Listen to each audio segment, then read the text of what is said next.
Bonjour à toutes et tous. Je suis venue ce matin assister à une réunion des ministres de la Défense de l'OTAN. Évidemment, représenter la France est pour moi un très grand honneur et je suis venue porter quelques messages. Le premier, c'est bien sûr de rappeler l'engagement de la France comme alliée. Vous le savez, nous sommes très engagés avec près de 2000 hommes qui sont déployés de l'Estonie à la Roumanie. Je suis évidemment très fière d'être le ministre de ces femmes, de ces hommes qui sont déployés sur terre, sur mer, dans les airs. Vous le savez aussi, la France est engagée budgétairement de façon très importante, avec dans un premier temps la loi de programmation militaire, mais également avec l'engagement du président de la République le 13 juillet dernier, avec un engagement supplémentaire. Et dans l'actualité française, hier, au Conseil des ministres, le projet de loi de finances pour l'exercice 26 a été présenté et il y a dans ce projet de loi de finances un engagement supplémentaire de plus de 6 milliards d'euros. C'est dire si, bien évidemment, le budget qui est proposé consacre ces engagements du président de la République. Le deuxième message qui est le mien, c'est évidemment de rappeler le soutien de la France à l'Ukraine. La France est maintenant engagée depuis 2022. Vous le savez, ce sera aujourd'hui l'occasion de travailler avec mes homologues sur ces sujets. J'aurai bien sûr l'occasion de rencontrer mon homologue ukrainien avec lequel nous évoquerons l'ensemble de ces sujets. Je voudrais évidemment dire que je me réjouis de rencontrer mon homologue allemand, que je verrai également pour la première fois aujourd'hui, et bien évidemment les Anglais autour de la coalition, qui est aussi un élément très important. Le troisième message, c'est évidemment celui de notre défense, puisque nous le savons, si dans le soutien à l'Ukraine, nous remarquons que la Russie, malgré les discussions éventuelles de pourparlers, continue au quotidien à bombarder notamment des éléments stratégiques majeurs. Je pense par exemple à tous les éléments de chauffage extrêmement importants, les sources énergétiques qui permettent au moment de l'hiver de se chauffer. Nous voyons qu'il y a une nécessité de se mobiliser. De la même manière, nous voyons que de plus en plus les espaces aériens des pays de l'OTAN ne sont pas respectés. Est-ce que cela est intentionnel ou pas? Je ne le dirai pas ce matin, mais dans tous les cas, cela montre la nécessité d'adapter notre défense et ce sera l'un des éléments que nous aurons également à travailler aujourd'hui. Merci beaucoup à chacune et chacun d'entre vous. Très bonne journée. Madame la ministre.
respectueux.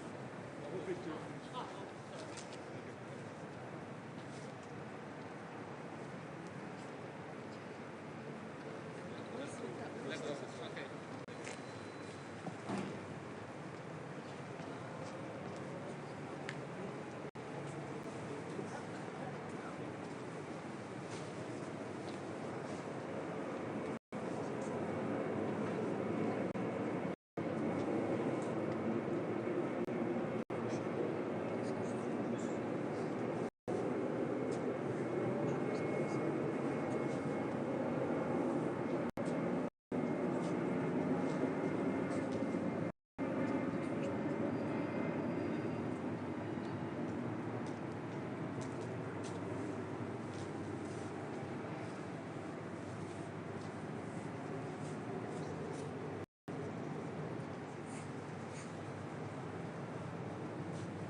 Tu bloques la presse,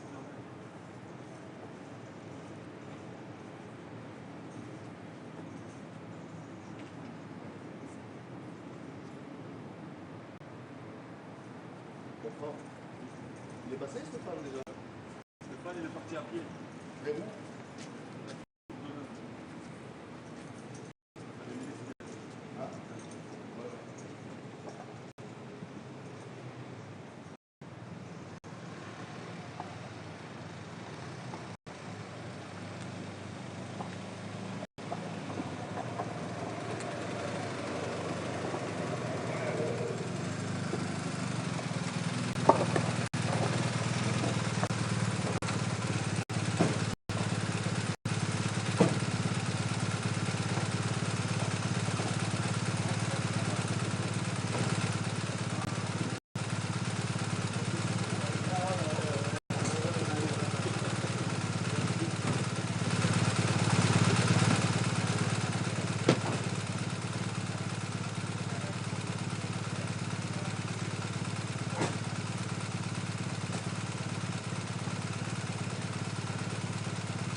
Good morning.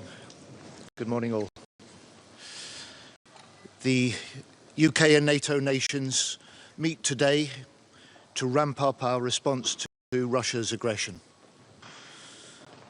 Putin's incursions into NATO territory are reckless, dangerous, and totally unacceptable. Deliberate or not, Putin is watching what we do. And Putin should be in no doubt.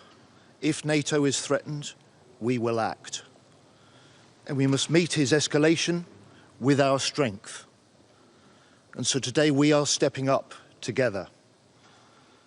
And I can announce the UK will extend our commitment to NATO's Eastern Sentry mission, which means British jets will continue to fly over Poland until the end of the year. And we're also ramping up our drone production for Ukraine, delivering over 100,000 drones this year, and jointly building new, improved interceptor drones with Ukraine. Putin seeks to test, to divide, to distract. NATO nations step up to deter, to unite, stronger together than ever. Thank you very much.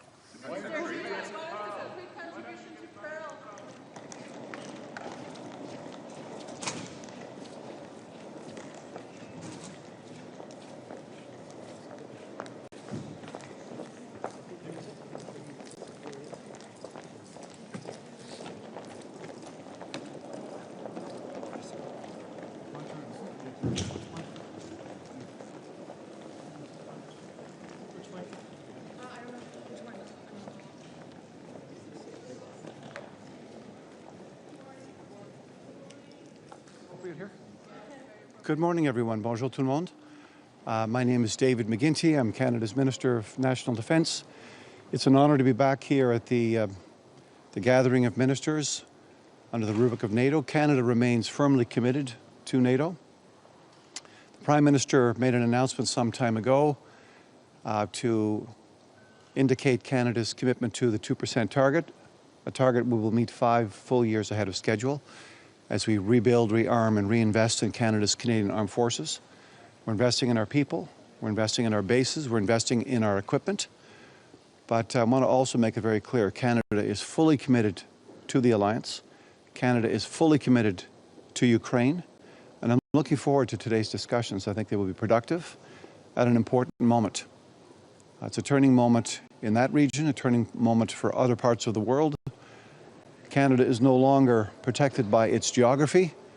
Canada has a special responsibility in particular with respect to the Arctic, something that we are addressing as we speak, making significant investments in our people and our infrastructure and our sovereignty there. So it's an important day today for us to gather again and take stock and address some of the important issues. Thank you very much for having me. Are there any questions? Ukraine. I'm looking forward to hearing what the United States has to say about further provision of equipment and sustainment of equipment in Ukraine. Canada was pleased to purchase one of the $500 million packages under the Pearl Initiative to provide the equipment that Ukraine obviously and desperately needs. So we'll see what the Americans have to say about that today. The Pearl Initiative will make a difference for Ukraine. Can you explain, please? Again? How will this Pearl Initiative make a difference for Ukraine? It's a coherent approach to equipment that's required and available immediately. A list which is devised by the Ukrainians in conjunction with the Americans. It's a list of material which is available now. It's an important moment, so we believe one of the first 3 or 4 countries to commit and to invest this way. We believe this will have an immediate impact. That equipment is already beginning to flow. But the initiative is not picking up at the speed that the Americans had hoped. So how do you want to convince your European counterparts today to also invest more and purchase more through Pearl? We'll talk about that. I'm sure the presentation by Ukrainian military and other officials will help all of us better understand what the real situation is on the ground. Sure. How can you give a coherent plan if military aid to Ukraine has fallen over 40% in the past 2 months compared to the first 6 months of this year? It'll be coherent because it'll be a coherent discussion about what the needs are. Let's see what our members have to say. What does coherent mean? Coherent means timely. It means the provision of the appropriate equipment. It means that it is provided in conjunction with each other. It is coordinated. It is directed at the right place, the right time, the right amount of material, the right material. Those are the conversations we'll have more today. Thank you very much. Merci.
Good morning, everyone. Today is a very important day for our collective defense and security. Of course, we are going to talk about the Russian aggression and about the risks that Russia is taking increasingly, and also the way in which the Russian threat is coming more and more on NATO territory. I was very proud that our Dutch F-35s were able to take out some Shahed drones in Poland, but of course we also need to learn from this. F-35s are not the most efficient way to take out drones, and we should find much more effective ways in order to do that. I was in Odessa myself this weekend. I was at one of the command centers for counter-UAS operations, and I've seen how innovative and efficient Ukraine is doing this, and I think this is a shining example that we should learn from. One other thing that we learned from our F-35 deployments is the issues around regulation, which SACEUR has also identified more broadly speaking. And the term patchwork is used a lot, but that's also something that we ourselves experience with our different missions at the eastern flank. Now, with the F-35s, and later this year with integrated air and missile defense. So I think it is very important that we work on those regulations and make them more united. Second, our support to Ukraine, more important than ever. We see almost on a daily basis heavy air attacks on the energy infrastructure in Ukraine. The Ukrainians told me last weekend that the upcoming winter is going to be the heaviest one so far. And I think we need to make sure that we keep a continuous flow of support to Ukraine. The Netherlands is doing more than ever. A few days ago I announced 200 million in counter-UAS support. Today I announced another 90 million support package for drones, both ISR drones and attack drones, because we do see that Ukraine, the industry of Ukraine, still has the capacity to produce more, and that's why we invest another 90 million in order to do that. I think what's as important is that we change the underlying dynamic, because Putin now feels that he gains with every day of continuing the Russian aggression in Ukraine, and we need to make sure that the costs for Putin go up. That means a stable flow and also a long-term commitment to Ukraine when it comes to military support, both bilateral but also by using other means, just like the frozen assets. We should keep supporting Ukraine with deep strike capacities, so the costs for Russia go up. But also we need to make sure that by more sanctions, more economic pressure on Russia, that Putin feels that he can not continue this way, and that we in the end, together with Ukraine, will prevail. And we need to change this underlying dynamic, and I think we should also discuss this today. Minister, Netherlands are doing quite a lot in speeding up their defense spending at the moment, but for example France, Italy and Spain, they're really lagging behind. How do you want to convince your counterparts today to speed it up? I keep encouraging everyone to step up, also countries that are doing less at this point. And what I always say is the longer we wait, and if we don't act, then the cost will only increase more.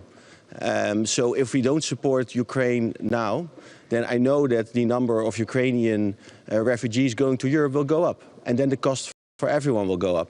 If Russia is able to push through, then the threat of Russia towards the rest of Europe will only grow. And then we need to invest more in our defense and deterrence. So I think the best investment in our security, and also the most efficient investment in our security, is to support Ukraine now and not wait until the situation gets worse. On the Pearl Initiative, I cannot answer three at the same time. on the Pearl Initiative, how is this going to help strengthen our own defense if we invest in other equipment from outside of Europe? Because it allows Ukraine to defend themselves. We as the Netherlands were the first country to fund an entire package, an entire Pearl package. And the reason was the only way to get, for example, Patriot missiles to Ukraine quickly is by the American stocks. And the only way to make that available is through the Pearl Initiative. It's the same is true for other types of air defense as well. And if we want to make sure that Ukraine is able to get through this winter, and that also the electricity infrastructure remains intact, then we need to invest in these Pearl packages. And that's why we as the Netherlands were the first to do that, also to encourage others to follow us.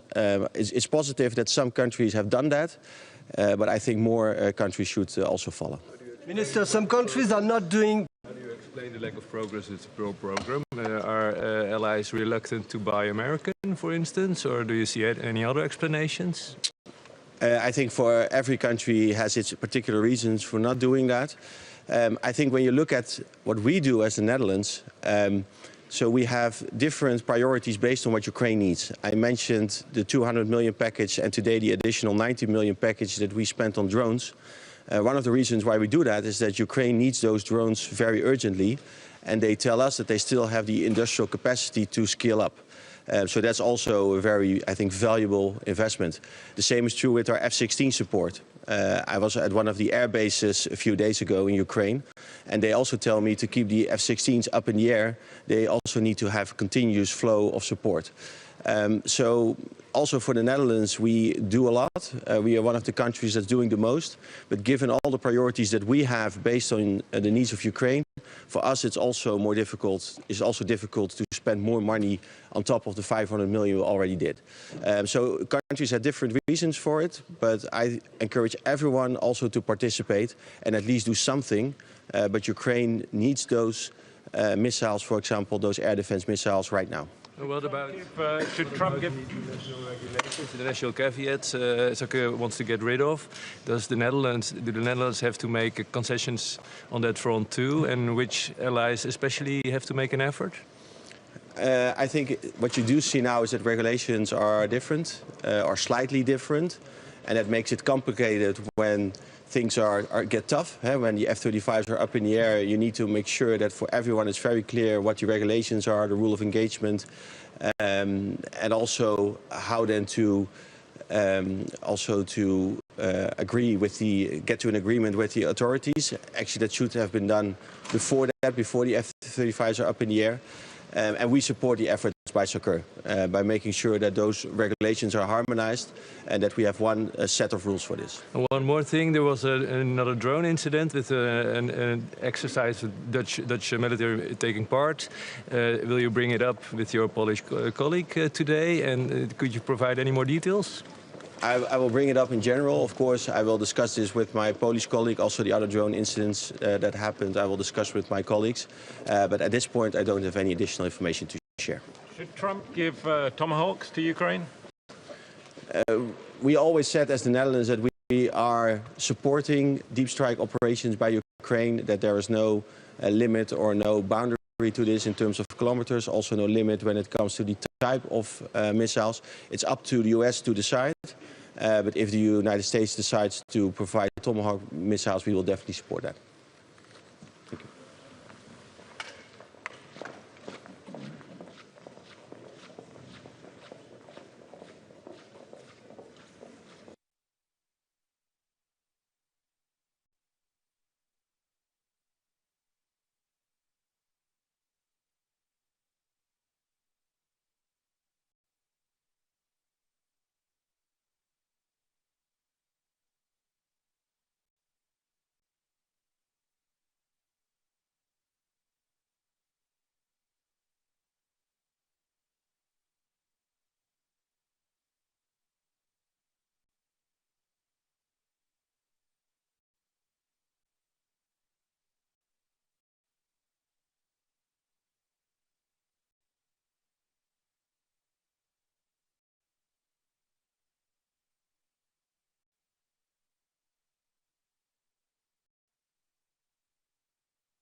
Albanien och Azerbaijan.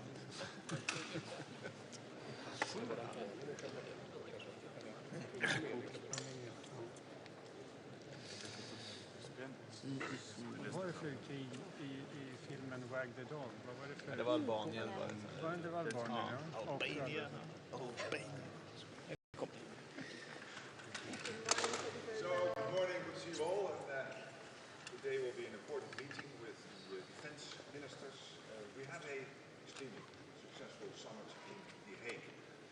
We agreed, as you know, to ramp up defense spending to 5%, including 3.5 on core defense and 1.5 on all the important defense-related issues. It was a summit where we also discussed the defense industrial production, to ramp that up and to make sure that Ukraine is as strong as possible, staying in the fight. And today we will touch on all those issues and, of course, on what happened just recently, the drones, how to make sure that we can do even more to protect NATO against also these new developments. So this will be an important day. We will have Ukraine during the day in the lunch. We have a NATO-Ukraine Council where Dennis Shmihal, the defense minister, will be participating. And also Kaja Kallas, the EU High Representative. And then we will have later today, after I've seen you in the press conference, I look forward to that, of course, we will have a Ukraine Defense Contact Group where we will discuss ramping up the support for Ukraine even further under the leadership of the two defense ministers of Germany and the United Kingdom, Boris Pistorius and John Healey. One of the issues we were discussing is this new program, which we launched only in August, the program where the United States is again delivering essential, lethal and non-lethal military support to Ukraine, paid for by allies, already 2 billion committed. And I have every reason to assume today that many other countries will sign up. This is crucial stuff, including air defense systems and particularly interceptors, important for Ukraine to make sure that their civilian population, their crucial infrastructure is as much protected as possible against the continuous Russian onslaught. So with that, happy to answer a few questions, and then again we'll see each other later today in a press conference. Is the drone wall helpful, or is it doubling up on NATO's efforts? I can assure you that the EU and NATO are really working very well together. There is no doubling at all. Ursula von der Leyen, the President of the European Commission, myself, the relevant commissioners, including Kubilius and of course Kaja Kallas and the others, we are all making sure that we make use of the strengths of the two organizations. And NATO is good at the hard stuff, which is the standard setting, the capabilities, the military side. And the EU has the enormous soft power of the internal market, the enormous soft power of making sure the money is there, making sure that the nations in the EU are aligned. And this combination is crucial to work together. It's one of the things the Russians try to divide. They are not successful. We are working very well together. Mr. Rutte, talking about what makes you so confident that there are going to be big announcements on the Pearl Initiative from the Europeans today? So far, there hasn't been a lot of movement. There has been a lot. We have seen immediately when we launched the program, seen the Germans and the Dutch and the Canadians and the Swedes and the Danes and the Norwegians stepping up. But I assure you, but maybe I can tell you a little bit more during the press, that today other countries will come forward. I'm really positive. Of course, part of my task as Secretary General, and this has been the case for my predecessor, for me, is to make sure we keep the support for Ukraine as strong as possible. And I'm really proud that as a collective alliance, we are able to do that, to make sure that Ukraine stays in the fight as strong as possible. Do you believe now is the time that Ukraine will receive longer-range offensive missiles? Well, this is not an issue to be discussed today, because that is a bilateral question. So what nations, yes or no, want to supply to Ukraine. But it's not on the table today. From Balkans. What about Serbia's President Vucic about the declaration that it will have a war?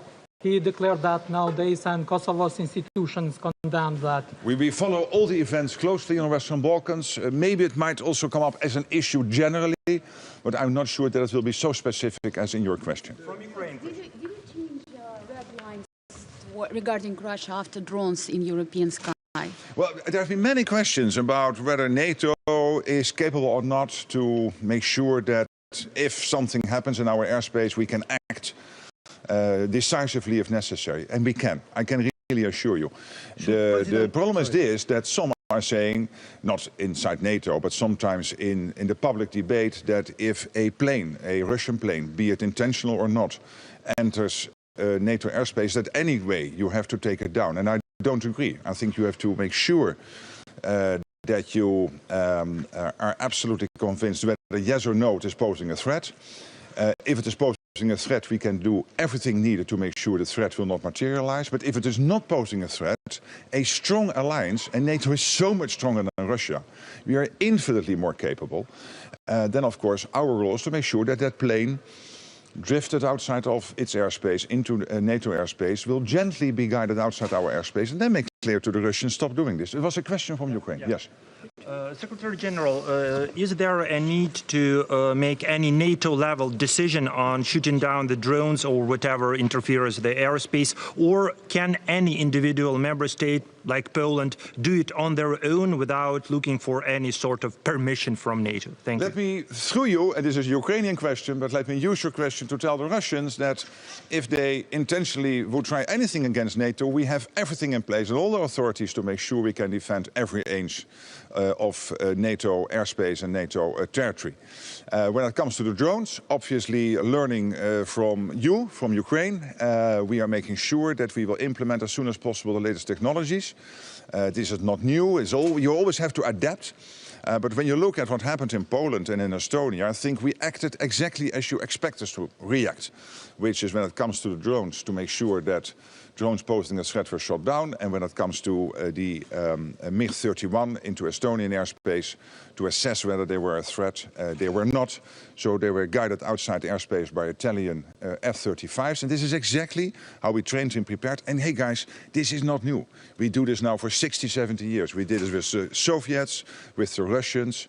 So some of this debate I'm seeing in the public sphere about does NATO have the authorities? Yes, we have. And obviously you every day have to make sure you adapt to the latest technologies. Final question, and then I'll see you this afternoon. Sir. Allied military support has dropped. I was thinking of the guy behind you, but you can also ask a question. Okay, thank you. Allied military support has dropped considerably in the course of the summer. How do you explain, and are you concerned? It has not. When you look at this year, it is more or less on average with last year.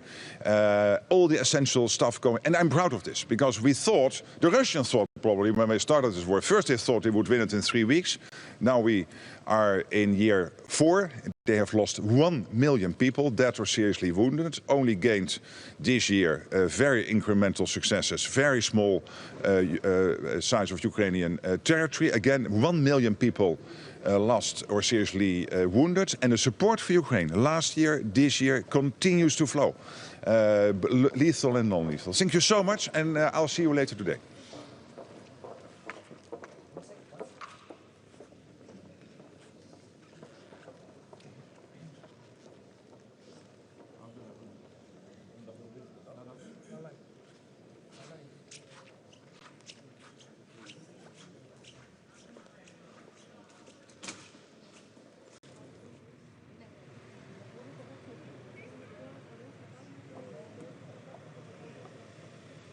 From Romania, I'm here today together with the other colleagues, other allies, to discuss about how we can move better, faster, especially on the eastern flank.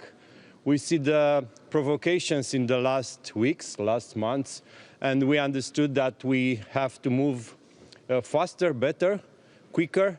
And we support the initiative and the fast response from the Secretary General and the SACEUR when they announced the Eastern Sentry, and that means more capabilities, better air defense for the eastern flank. We have to show to our societies that they are protected, and we are doing that. We are updating the legislation. We have updated the legislation concerning the air defense interventions across the whole year. And now we can take down everything that flies without authorization on our airspace. We are also having the Parliament, we've sent to the Parliament a new law for voluntary conscription. We have a new law for defense. In November, the President will present to the Parliament a new strategy for defense of Romania. We are working on this together. We are in this together. And first thing first, let's not forget, we are not in the war, and Ukraine is in the war. Ukraine is #1 priority for us. We have to support them. We have supported them from day one. We'll continue to do that. We are working together. They have to win this war. And then, sorry for it's a little bit, I have a small problem with the voice. And then after the peace process will start, because eventually this will start, we have to continue to be stronger and better, especially on the eastern flank, especially in the Black Sea, because the Black Sea will remain a sea of challenges, and we all together as allies, we have to protect that Black Sea. The Black Sea has to be a sea of peace. We are there, we are working together, and I can't wait to discuss with my colleagues. Thank you very much. Do you feel supported by the NATO allies? Can you repeat the question? As a country on NATO's eastern flank, do you feel supported by the other allies? Yes, for sure. Yeah, we are supported. We have allied troops, and this is reassuring for our society. We have around 5,000 soldiers, especially from USA, from France, and from Portugal, from Spain, from Poland, and that again is from Belgium. Is reassuring, and we thank them for that. We have equipments, but we need more. We need to show again to our societies that they are protected. We have air policing from Germany on our soil, and thank them for that. We've sent our troops. We have our troops in Poland. We've sent our troops on our planes in Lithuania. We'll send them again next year. This is NATO. This is how we work together. This is how we defend together our nations. Thank you very much. Thank you very much. Americans are expecting more engagement from the Europeans on the Pearl Initiative. What is the concrete contribution that Romania... We'll have the discussion, and I'll let the Secretary General to debrief after the meeting. Thank you very much.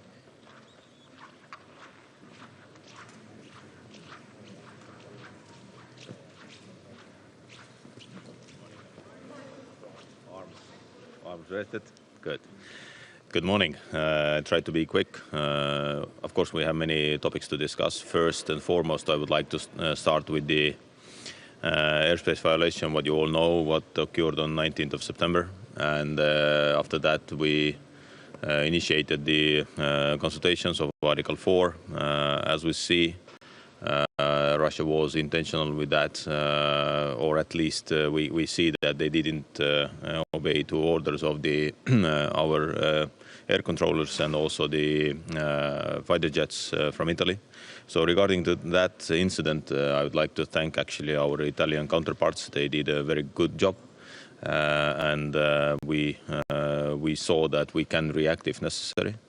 But if someone is in NATO's airspace for 12 minutes, that shows that this is a really long time, and we needed to react.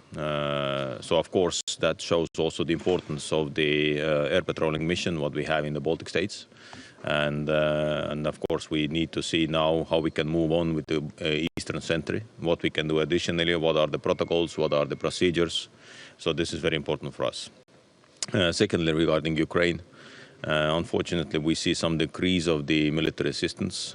So this is why we decided additionally to that what we have already done, that we are sending also this week a lot of drones worth of tens of millions.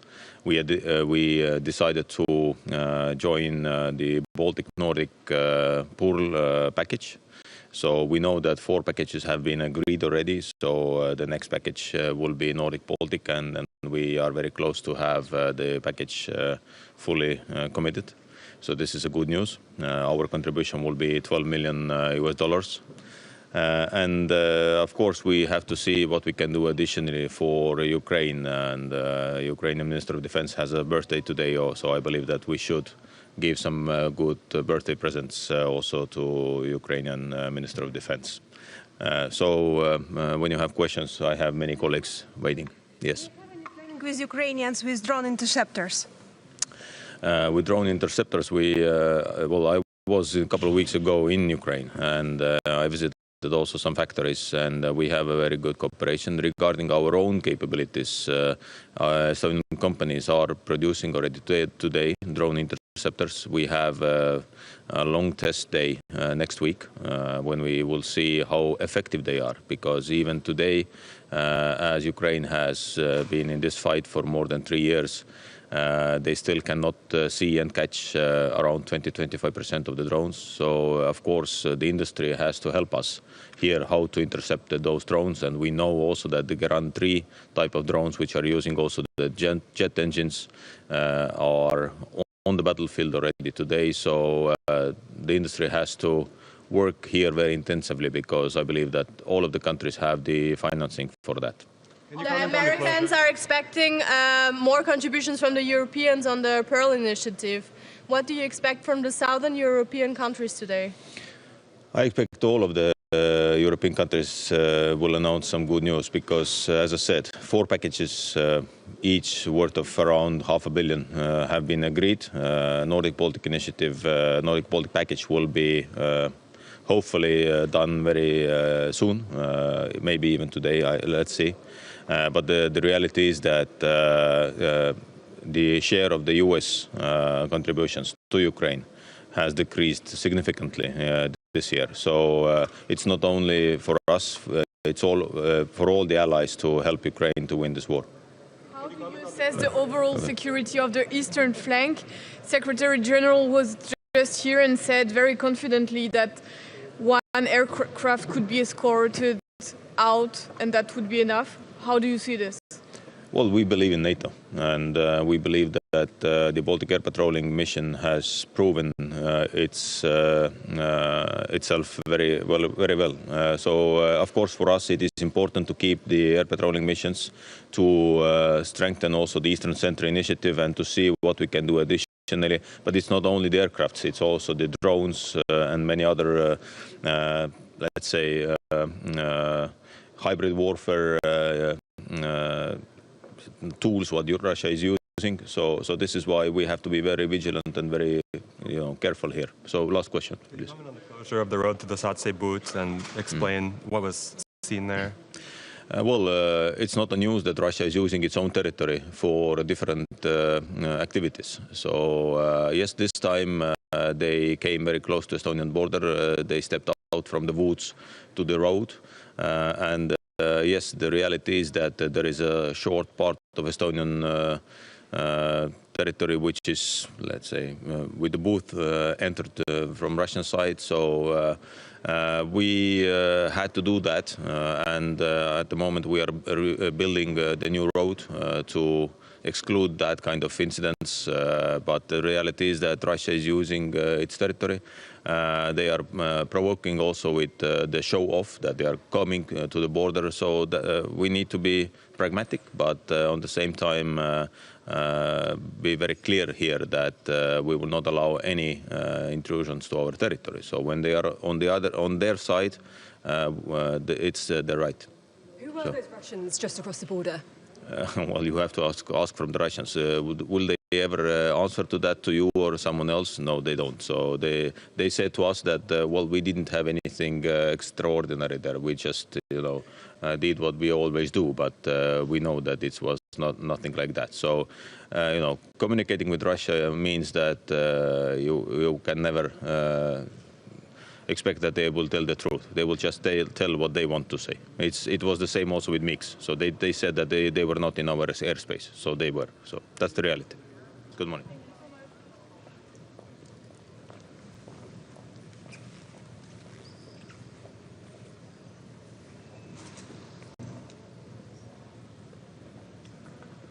Hi, good morning, everyone. We are having important discussions ahead of us today at the NATO ministerial meeting, at the Ukraine support group, and also at the EU ministerial meeting. At the NATO ministerial meeting, the most important issue is the making stronger the NATO's defense and deterrence, of course. We are seeing that Russia is a truly long-term military threat towards alliance, and they are testing all the time Finland also. We have to speed up the implementation of the capability targets and of course the spending targets also. And the main responsibility is in the national governments. And that's why we are also emphasizing that the national governments and parliaments have to take now the concrete decisions to invest to the national defense capabilities. Through the national capabilities comes to stronger NATO, and that way we can decrease the threat what Russia is posing, of course, to the alliance. Finland is taking really seriously this urgency of the strengthening defense. Among other things, we are purchasing 64 F-35 fighter jets. We are buying new Navy's warships. We are also starting a new significant land forces reform. We are also reforming our conscript system so that we are raising the total reserve of our defense forces to over 1 million reservists. So we hope that all the countries are doing a lot now, and there has to be a sense of urgency at this moment.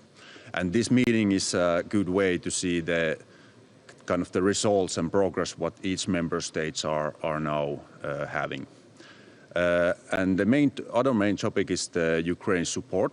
Of course, we are seeing that the Russia is now consuming at a rapid pace their resources and coming more and more dependent on China and other allies.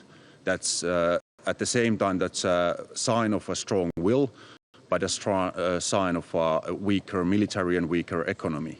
So at this point, it's crucial that the Western countries are increasing the support for Ukraine and also increasing the sanctions for Russian economy. That's the only way to achieve peace if we really want it. So, and from the Finnish point of view, we are constantly working hard to help Ukraine in political level, military level and economical level also. This week we are giving a new support package for Ukraine, and we have also decided to join to the Pearl initiative because we see that it's crucial that the Ukraine gets the critical US weapons, and they have said that Europeans must pay the war what is going on in our continent, and that's why Europeans have to find the money also for that. Thank you. How do you expect your Southern European counterparts to find the money to both support the Pearl Initiative and also speed up their military spending? Of course, we are emphasizing the solidarity that everyone in Europe has to take a fair share of the burden what comes from the Ukraine support. The US part and of course the European part.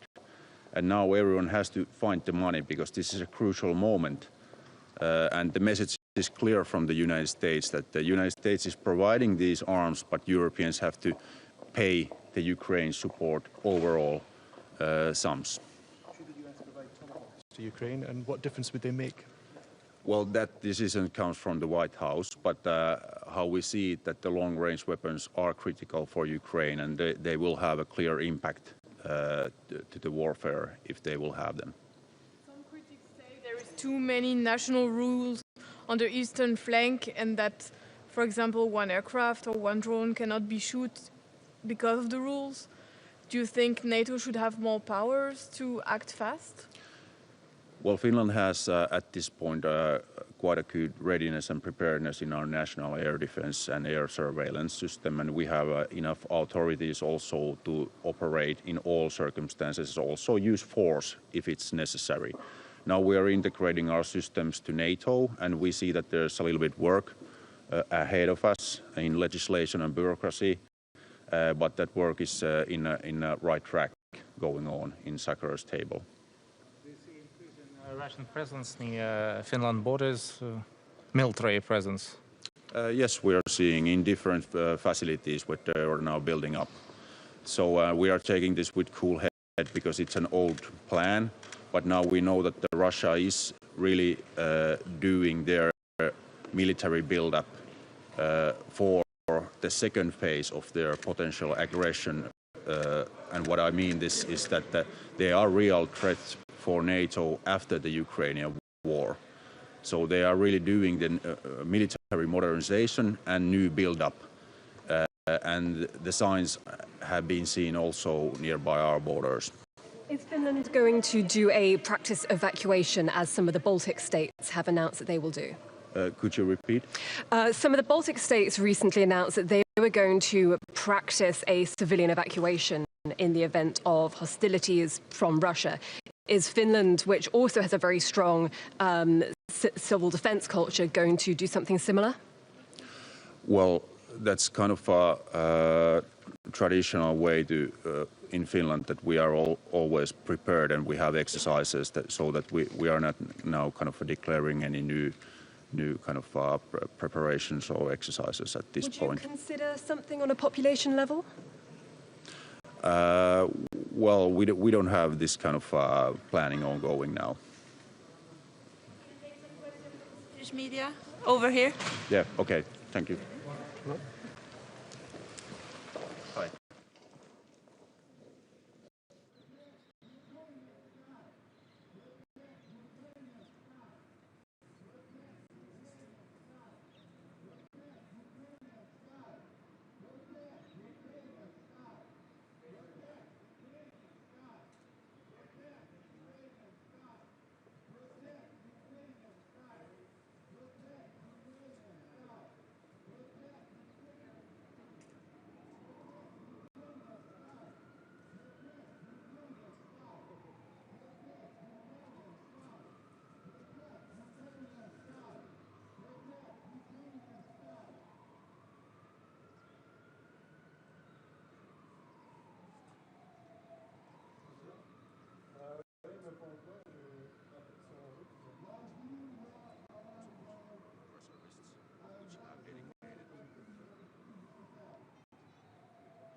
that Sweden thinks is absolutely necessary right now. First, invest into our own counter-drone and air defense capabilities. Sweden made an announcement just last week that we're investing 350 million euros in increased counter-drone capabilities. We were able to support our Danish friends during the meeting in Copenhagen, investing into capabilities.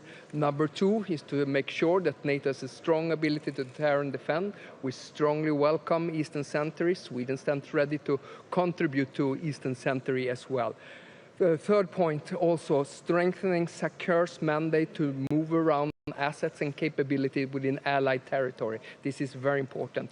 Also assuring that we have the right rules of engagement for SACEUR, also to be operating and controlling aircrafts on allied territory. So there's a few things that we're going to be mentioning today, and of course Sweden is very committed to Ukraine support. We welcome the Pearl Initiative, and we stand ready also to contribute, make new contributions to Pearl. I'll be glad to take any questions you might have. Are the rules of engagement clear to you, Minister? Sorry? Are the rules of engagement clear to you, Minister? And should NATO's regulations between the allies be harmonised? Swedish rules of engagement is crystal clear since 1983. We have if someone makes an incursion into the Swedish airspace, we will defend Swedish territory. And it's a mandate for the pilot or the commander of the surface vessels who makes the call. And that's good, and we would like that model also to be inspired others to do that. Having a strong and clear rules of engagement, I think there's room for improvement within the alliance, and I know also SACEUR is working very closely on that one. Can you be more specific on Sweden's contribution on Pearl today, and also what do you expect from your Spanish and Italian counterparts in terms of engagement in Pearl? Two things. Sweden stands ready to do more. We did, of course, the second package together with Norway and Denmark. Then Sweden contributed 250 million euros on that. And then we stand ready also to do further packages. I know there's an ongoing dialogue right now among others among the Nordic-Baltic countries.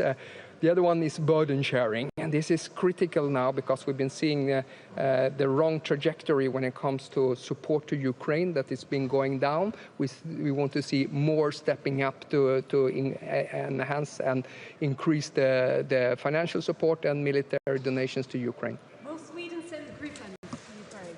We don't exclude that possibility, but of course, as you might know, we were advised by the Air Force Coalition to wait with such measures and then instead focusing on our airborne early sensors. And that's something that we are providing to the Ukrainians, which will provide a capability for the Ukrainians to do command and control of the F-16, but I don't exclude the possibilities for Gripen in the future. And we are in a dialogue with the Ukrainian part because I know that they have, of course, have a strong interest into the Gripen system. So you were told to wait in order to send those sensors first? Exactly, and I think there would be a challenge if you do 3 fighter aircraft systems at the same time. Of course, with F-16 and with the Mirage. Now, of course, we're seeing progress being done there, and it's do strengthen Ukraine's air defense systems. And I know there's an interest on the Ukrainian side on Gripen Echo, for example, the new version, and we would welcome, of course, that as well. And we are in a dialogue with the Ukrainian side on that one. Last question, if anyone. No? Then I go to the Swedish one. All right, thank you.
θα συμμετέχει σήμερα στη Σύνοδο των Υπουργών Άμυνας του ΝΑΤΟ, έχοντας ένα μακρύ ιστορικό υψηλών επιδόσεων και επενδύσεων στον τομέα της άμυνας.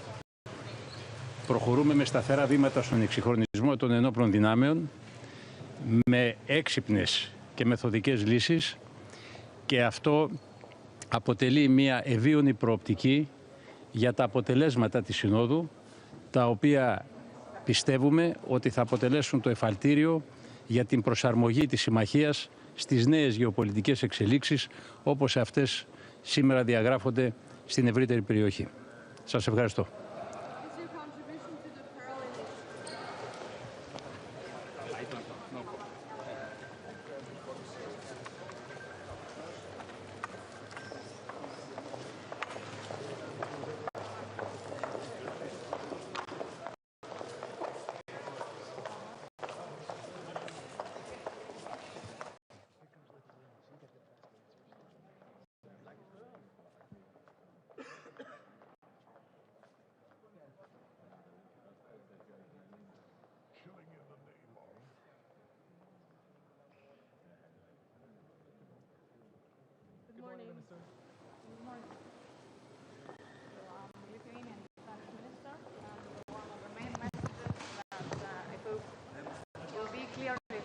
Today, that we do have to go from air police to air defense, but we have to ensure that countries on the border with Russia and Belarus have to have enough resources and flexibility, speed of reaction and pooling of resources for air defense on the border is a priority for all of the alliance. Now, another message is that agreements of Hague Summit have any meaning only if they are up to date. We do not really need 5% for defense in 10 years or in 15 years. We do need them now. Lithuania has more than 4% this year, and we are going to have well over 5% since next year, because we understand that we are racing against time. And the first day that the front in Ukraine stops badly, that means that we will have to count not years, but months until crisis reaches us. So talking about Ukraine, Lithuania is going to contribute $30 million to Pearl today. We can transfer this money today if needed. And we're really hoping that the next package will be formed as soon as possible. Madam Minister, Secretary General Rutte has said that Russian planes should be guided gently out of NATO airspace. Do you think that's an appropriate adverb? Well, wording gently, I think, is very diplomatic. But in the current situation, of course,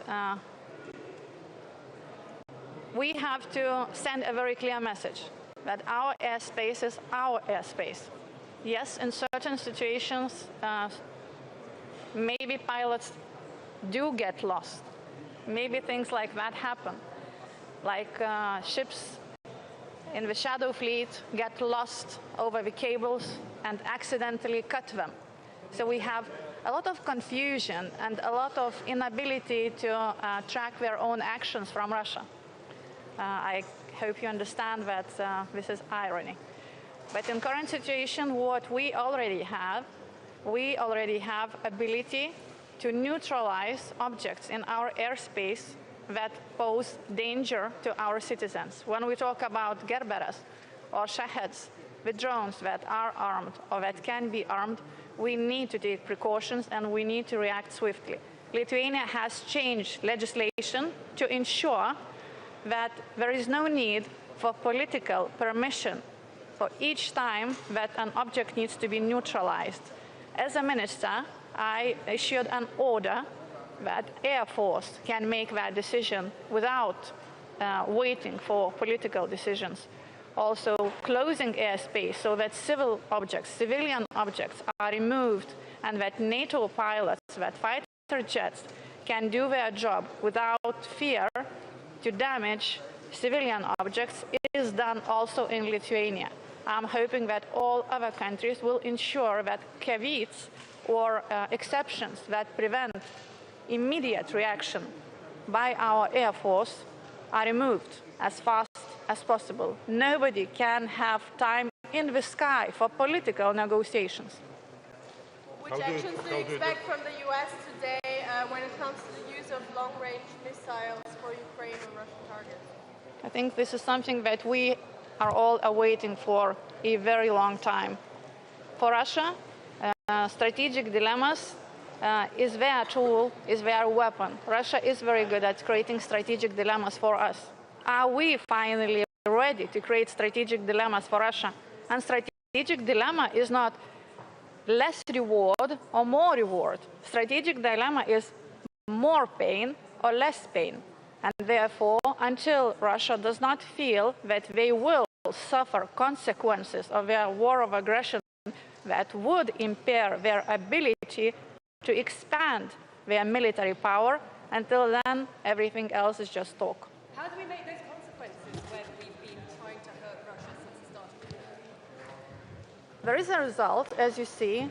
Their economy really does experience quite a lot of challenges.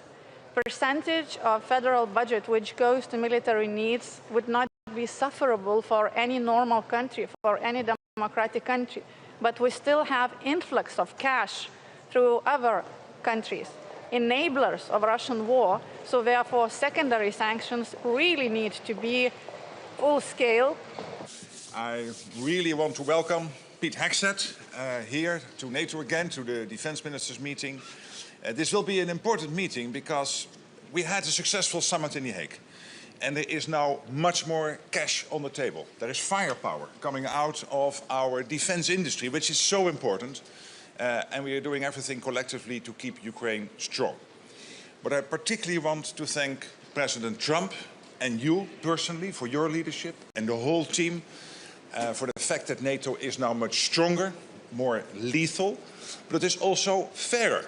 Because we know that since President Eisenhower, there was this constant irritant that, yes, NATO was there, the US was committed, but also had a clear expectation that EU allies and Canada would step up. And we took that historic decision in The Hague, thanks to your leadership, equalizing defense spending on this side of the pond and in Canada with what the US is spending. And I think that's extremely important. And I also want to thank President Trump and you personally again, and of course the whole American leadership team, for the fact that when it comes to Ukraine, you decided to again make sure that they have what they need from the US, paid for by allies, and that program is now running.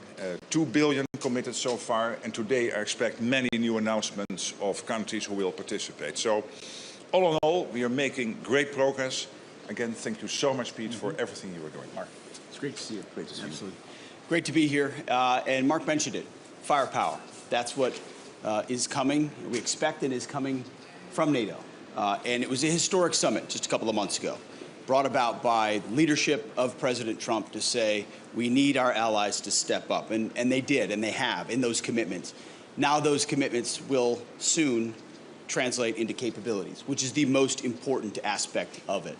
And one part of that, of course, is Pearl, is the initiative where European countries buy U.S. weapons transferred to NATO for the fight in Ukraine to bring peace to that conflict. And if there's anything we've learned under President Trump, is the active application of peace through strength. Yes. You get peace when you are strong, not when you use strong words or wag your finger. You get it when you have strong and real capabilities that adversaries respect. And I believe that's what NATO is doing. I believe that's what the Pearl Initiative is. So our expectation today is that more countries donate even more, that they purchase even more to provide for Ukraine to bring that conflict to a peaceful conclusion. I would also note a historic moment as well for a lot of things to happen, given what the president's been able to do in Gaza and throughout the Middle East. I think the world is seeing that we have a peace president who seeks that peace through standing by those that stand with the United States and stand for peace, which is what we saw there, and I hope we can see in Ukraine. So that's the focus of our efforts. We're going to be strong to bring that about, and thanks for having us. Great. Thank you so much. Thank you so much. See you later today at Pressers. Good morning, everyone. Good morning, media representatives. Today is an important day after The Hague. The defense ministers of NATO are meeting. Today also have a meeting among the European Union ministers as well. So it once more underlines the importance of cooperating, of synergy between two institutions, between the EU and NATO. It is important that we invest in military industry in Europe, actually to achieve the NATO military targets, capability targets. So that's why investment is crucial. What we have decided in The Hague, it must be also implemented, so the implementation stage is important. Latvia is doing its homework. Already we agreed that next year's budget will be almost 5% from our GDP, and 2027 it's more than 5%, so we are moving to implementing all those capability targets.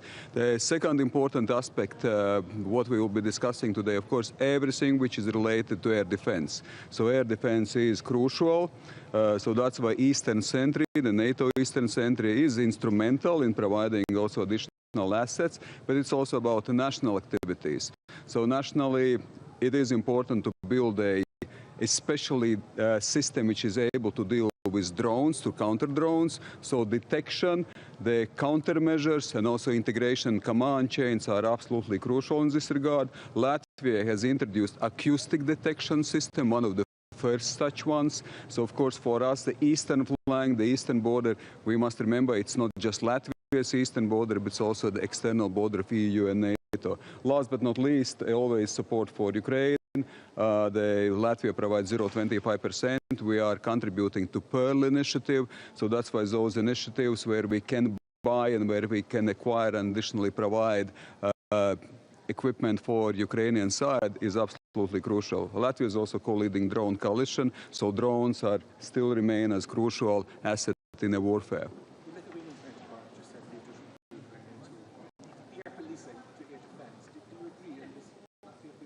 Yes, absolutely.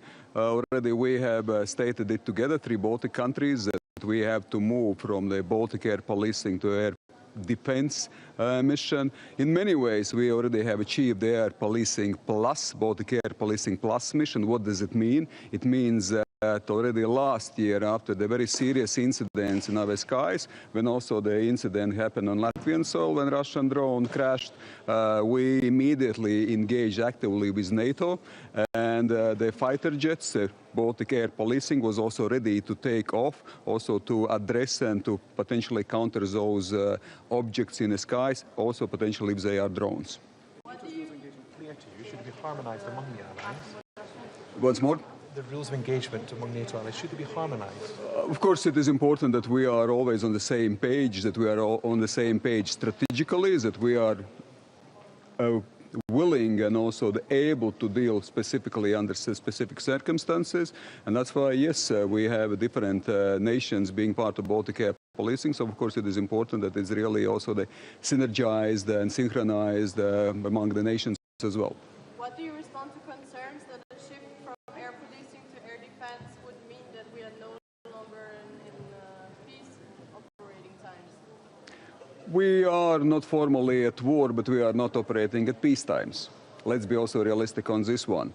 We are absolutely facing the hybrid warfare activities, the cyber attacks, disinformation campaigns, weaponization of legal migration, the incidents against critical infrastructure, and what we see recently, violation of airspace. So we cannot call it that we are living at peacetime. So that's why we should respond also adequately.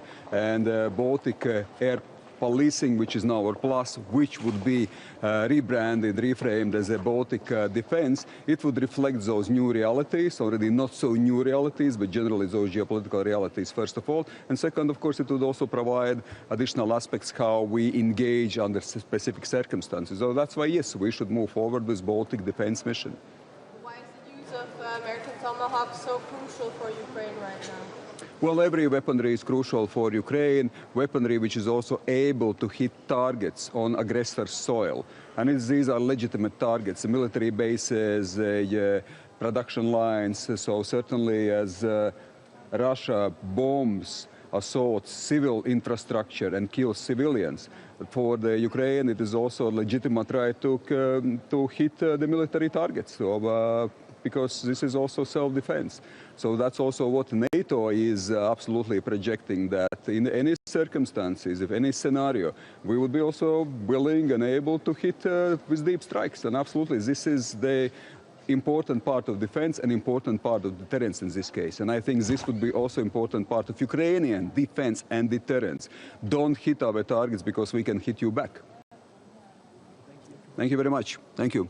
Bye-bye.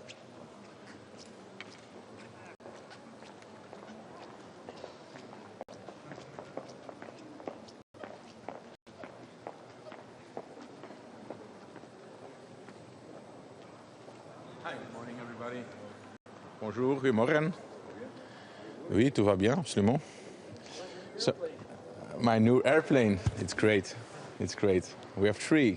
We wanted to have 4, but the 4th is coming. No, I'm very happy to announce today that we will sign an agreement with the Netherlands to have more missile defense system. It will be the NASAMS system, Norwegian system. We will buy NASAMS to protect our skies. And we're totally engaged within we did Eastern Sentry operation. We did a proposal, so we will talk about this today. We will have more anti-drone and detection systems as soon as possible. I will come to the government within 2 weeks with a dossier to buy more and to get them up and running before March next year. So it will go very fast. And I think that's the most important for today. We keep on supporting Ukraine, of course. I'm very happy to see Ukrainian people here at the headquarters, at the entrance, because we will keep on supporting Ukraine. We announced 100 million for the Pearl package, and we will see what we can do even more next coming days. We're having the budget discussion within the Belgian government for the moment. There's not agreement. We had the State of the Union was planned yesterday.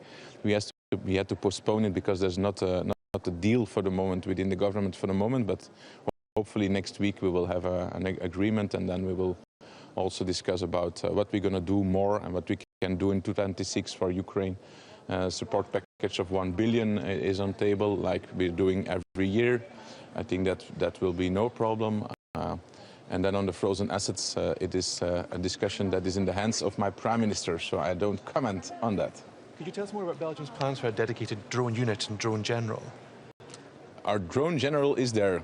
I indicated him. He's the first drone general of the world, I think. So I indicated him, I think, 4 months ago.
Good morning.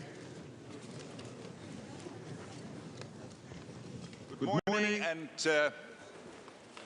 welcome to this meeting of NATO defense ministers. This session will focus on how we will make our deterrence and defense even stronger, building, of course, on the historic decisions taken at the summit in The Hague to massively increase defense spending and defense production. We will discuss progress on implementing NATO's new capability targets, making sure we have the best armed forces ready to protect our people.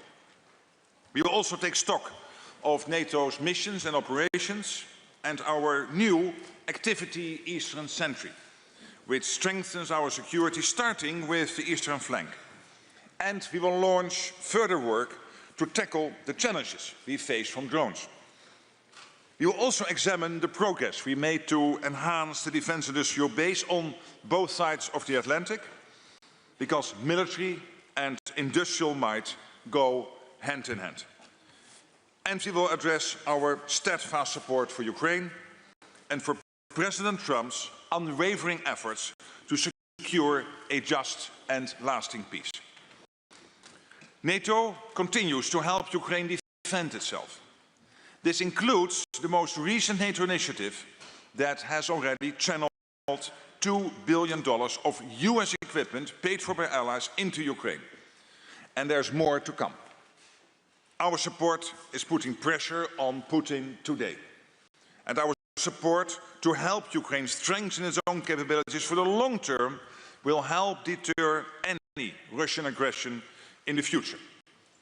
And this clearly contributes to our own security too. This concludes this part of the meeting. I want to thank the media for joining us, and then we will continue in a closed session. But to the media, thank you. We'll meet later at the pressers.